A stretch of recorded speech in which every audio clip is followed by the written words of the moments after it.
Well, hello, everybody. It is the Dennis and Andy Show with another movie review in a few for you. Look at that. Busting rhymes like Fragaboom. Today's movie is a Sounds of Freedom.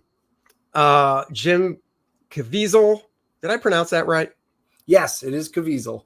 Right. Nice. Well, Dennis, what's the movie about? I mean, I'm sure all of you have heard about it now. It's been making the rounds on the news. It's blown up from its $14.5 million budget to making over $100 million. So, yeah, I had seen it the first week, and I really was hoping Andy was going to get a chance to see it. He did, so we finally get to chat about it. This is really an incredibly true story is really a former government agent who turns vigilante when the office decides not to let him pursue on this dangerous mission to rescue hundreds of children from sex traffickers. They basically pull the plug on him, and they're like, nope, you can't go anymore. And he goes, well, then I'm just going to quit and do it. He understands he's got kids of his own, and decides he needs to do this for not only his own sanity, but for the father that he meets, at the beginning. So a true story, very riveting. Just take it away, Andy. Tim Ballard is the actual agent that Jim Caviezel portrays in the movie. And like Dennis says, the movie starts off focusing on this father and his two kids, a 10, 11-year-old girl and a 7-year-old boy, brother and sister, who, they live in Honduras. And basically this attractive woman who is like a talent scout comes and says, oh, your kids would be perfect. Bring them here at this time. The father does. Everything seems fine. She's like, okay, come back at 7:00 to pick them up. Obviously, 7:00, he comes back. Kids are gone. Room's empty. They're being trafficked. The movie itself it's an emotional roller coaster. There are obviously happy moments in it. But more often than not, being a father myself, it is infuriating that stuff like this in the year 2023 still goes on with the child trafficking. Caviezel is one of my favorite actors. Obviously, I saw The Passion of the Christ. He was in a TV show called Persons of Interest, which I thought he was fantastic in. And usually things he's in, I watch. He did an outstanding performance, as well as everybody. His boss is played by Kurt Fuller.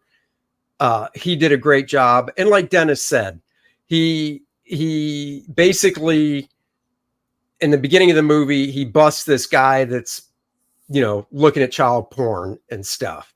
And he befriends this guy, which I thought this was one of the things in the movie, which I'm like, I can't believe that this idiot pedophile is falling for this.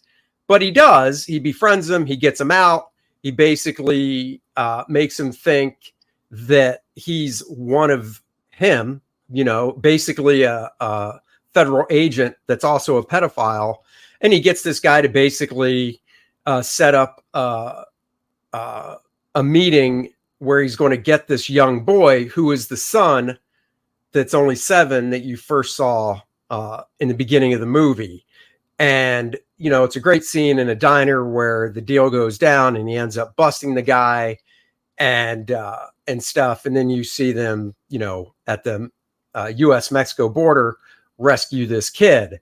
And from there, Jim wants to get the boy's daughter as he bonds with the boy and learns more about him and his daughter and, finally reunites him with his father. I mean, very touching moments were throughout this movie. And it goes from there. it is a roller coaster, and so the plot in this is very well done. The scenery where you go into it, because this is really a biodrama, with action in it, and this whole thing ties up the characters. I thought every actor, the good guys, the bad guys, the different members of the team that wind up being the Sting, the ones that were reluctant to do it, that wind up wanting to help them. I loved every character in this. The children did a really great job of putting Yeah. through their feelings on this. Oh my God, that's that little boy. Yes. That little boy. Holy crap. You know, I will say from, you hear people say, oh, acting, anybody can act. And, and they'll be like, you're just memorizing lines and spitting them out. And yeah, we've all seen shitty movies and student films where it's like, that just proves the point. No, not anybody can act. There's definitely something to it. And I'm not saying this boy should win an Oscar or anything like that, but he did a fantastic job.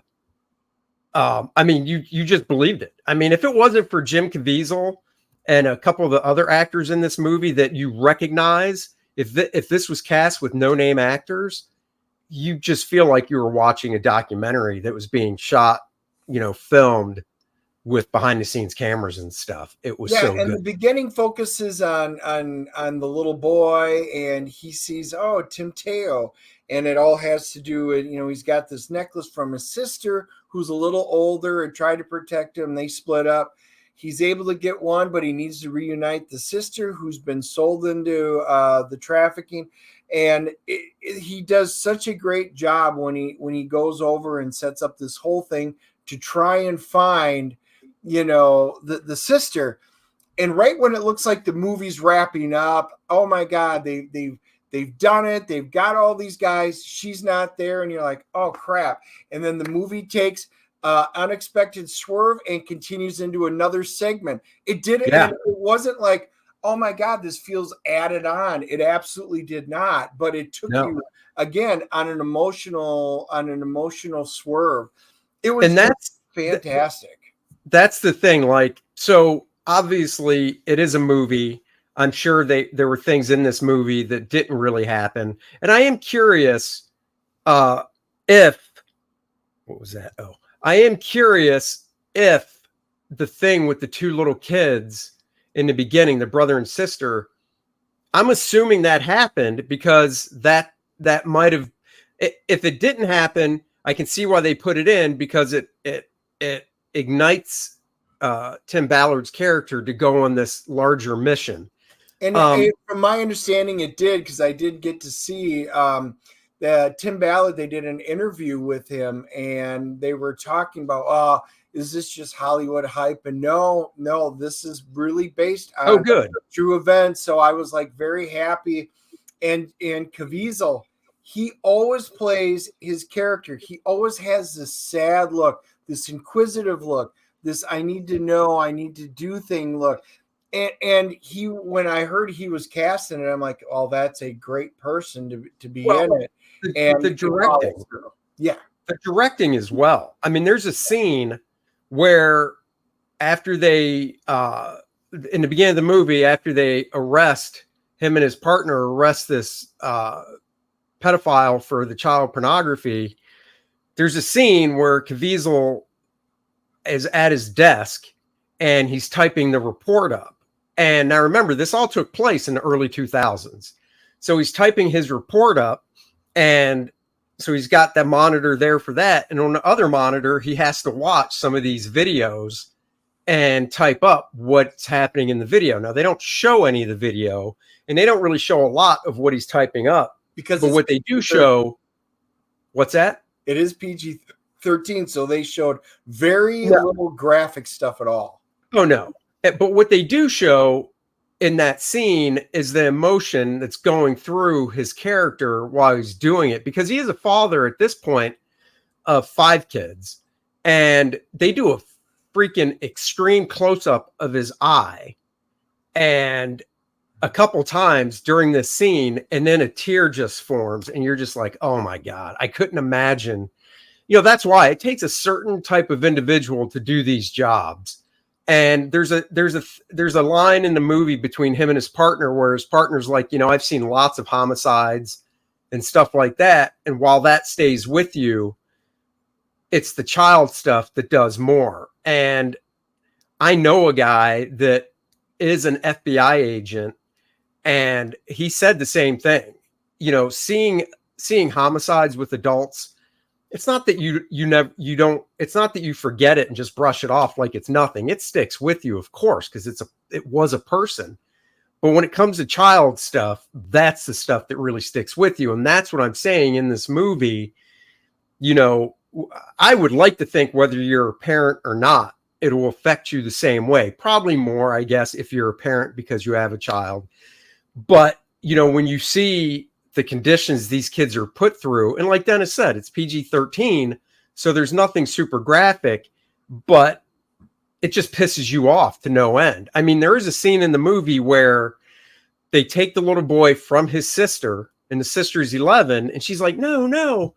And the trafficker dude, an adult, they did a great job filming it, but, punches her and knocks her out. And you're just like, whoa. I mean, you just want to kill that guy. Yep. When you see that.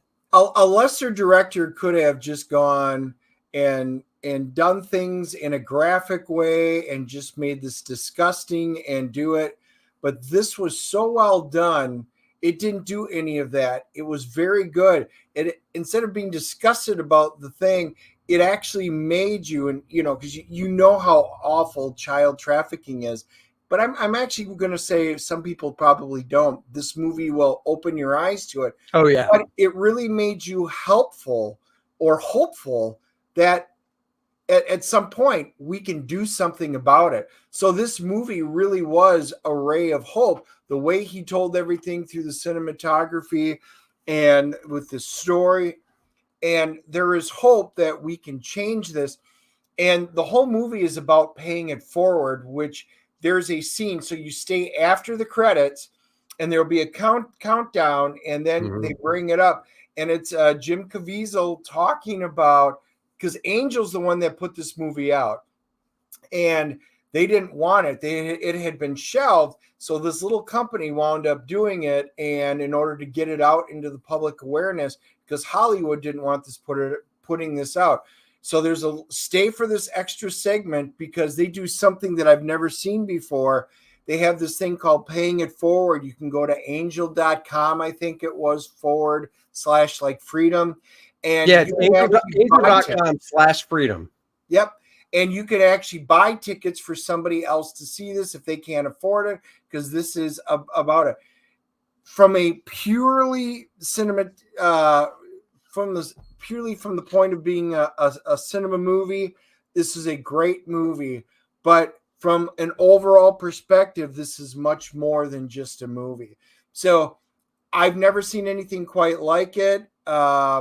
This was just fantastic. And everybody needs to see this movie, and everybody needs to talk about it, because we've just had something hit very close to home with this exact thing. They came out yesterday that one of the girls that were missing, they now found out she was trafficked. So she is gone, a little, what was she, 5 years old, 6 years old, and gone now.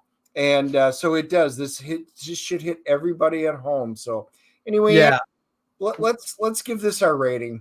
Real quick, one of the things I enjoyed at the end too is it ended with a tight close-up of Jim Caviezel, and then it shifted to the real guy, Tim Ballard, which I thought was cool.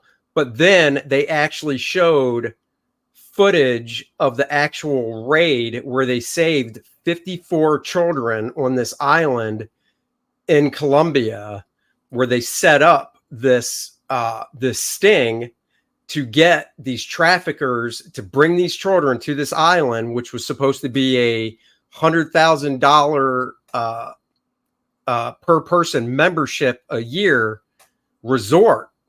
and they created this whole thing. They set it up. They did this raid, busted these people. You obviously see that in the movie, but then you see real footage at the end of the movie, which I thought was great. I posted on Facebook and I actually said, you know, I wish this movie was fiction, because then you'd go into it and you'd be like, wow, that was just a great entertaining movie, but it's fiction. But the sad part is it isn't fiction. It's real. Yep. And like Dennis said, you can pay it forward. And, you know, I did. You know, I don't know how it works. I'll be honest. I don't know. It's not a grift. I know I'm not just paying $15 for a movie ticket for somebody and it's going nowhere. It could go to a charity for all I care, but I did it. You know, I watched the end. I love Jim Caviezel. I scanned the QR code and popped down so somebody could go see it. I hope it works out. CGC grade. I'm going with a 10. I thought it was great. And I think I'm going with the flat 10. Perfect, because it really shines the light on child trafficking. I had no idea how bad it is. I had no idea that, unfortunately, this country is where it happens the most, they said. And the amount of money that is, you know, I don't like to use the word made but it is, you know, the amount of money that changes hands. It's just absolutely disgusting. In this, you know, year 2023, this crap still goes on. Just being one of these agents and not wanting to just be like, you know, at that real quick at the island raid, when everybody shows up going, you know, we are in Colombia. What are the laws here? Oh, they all pulled guns on us. Kids are safe, you know, honestly, but they locked them all, you know, they arrested them all and, you know, did it the right way. So. Wow. I don't even know how to follow that one up. I don't know if I've ever given a 10, and I'm not going to start here, but it's damn close. I'm giving it a 9.8, and this was a great movie. 2 hours and 11 minutes. I never went to the restroom. I couldn't take my eyes off the screen. It was fantastic as a movie. It was an absolutely fantastic performance from everybody. Heartwarming, very emotional. And for what it stands for, it does everything it needs to do in spades. It's just an absolutely great movie. It is near perfect. Normally not my cup of tea, but this is it. Now I'm kind of curious because those are some big shoes to fill. IMDb, it is, because you know they're always lower in their ratings. It's at an 8.0, which is really pretty good for IMDb. Yeah. And Rotten Tomatoes. Oh my. So critics, I know Hollywood critics did not like this, which isn't surprising because we know Hollywood's kind of involved in stuff like this. And but they're giving it a 74, and the audience is giving it a 99. So it is right there. So the audience really loved this movie. It's right there with us. Love this all the way through. Everybody needs to go see this. There you go, guys. We usually end with sharing the screen and a spiel about Kor-Drath. We're not doing that today. Kor-Drath, it's in demand. Links are in the description below. We would love it if you would go back it and go check out this movie. Join us Wednesday for the Dennis and Andy show. Our guest is Joshua Durstein, creator of Amarok. He's an 18-year-old young man that is doing his first Indiegogo campaign. Thrilled to have somebody on like this that is that motivated at that age, because I was not. I was going to school. I was motivated, but I was going to art school. And Dennis was flipping burgers somewhere at 18 in that made-up town of Fond du Lac, Oshkosh. I don't know where the hell he's from. So we'll catch you guys next time. Live long and prosper. Yes.